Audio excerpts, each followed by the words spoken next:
I want to talk about radioactive decay.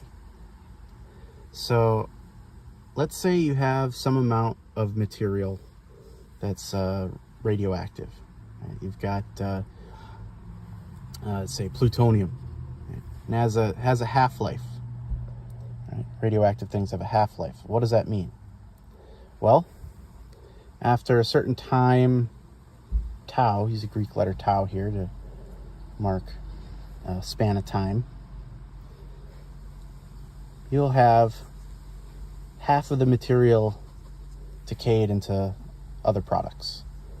Right? So half of the material is still plutonium. Right? So 100% plutonium after the half-life time has completed, you have 50%. Right? And then after another half-life time period, it's cut down even further, so that you have a quarter of what you had originally. All right, so here you've got N plutonium particles. Here you'll have N over 2, and here you'll have N over 4 remaining. All right. So you can kind of think of this in terms of change, right? A rate of change. So you've got your starting amount, the amount of change. So use the capital delta N for change in number of particles. And then what you have is half the amount after the change. Right, so here we can actually express the change in N in terms of N itself. Right, just subtract N on both sides, and you wind up with delta N equals minus N over 2. So if you want to think about this in terms of number of particles per time, that's where the half-life comes in. So the rate at which number of particles changes is going to be equal to this number here, minus N over 2, divided by the half-life, tau. Right? Now don't confuse T for tau. Tau is a property of the substance, right? Whereas T here is actual time. So,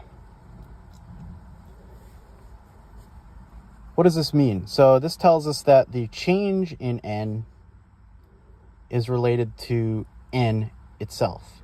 So you have a sort of feedback loop of sorts here, where the change in N determines N, and N determines the change in N. And we saw this in one of my last videos about springs and oscillation. It's a similar deal here, right? We have things sort of feedback loop.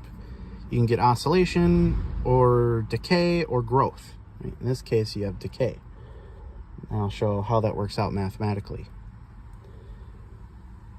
So this relationship holds no matter the size of the change, right? So this can be thought of as an infinitesimal change. Right, this would still apply. And here you can use some calculus. Right? Basically just integrate. So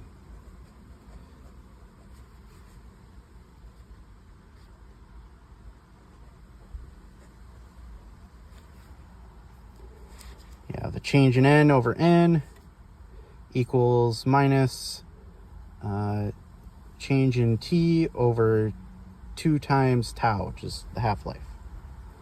And you can integrate. And if you work out this integral, you'll get as log of N equals minus T over 2 tau plus an integration constant. Right? Now, This integration constant in this case can be thought of as the log of the original amount of material. And so if you exponentiate both sides, what you're going to get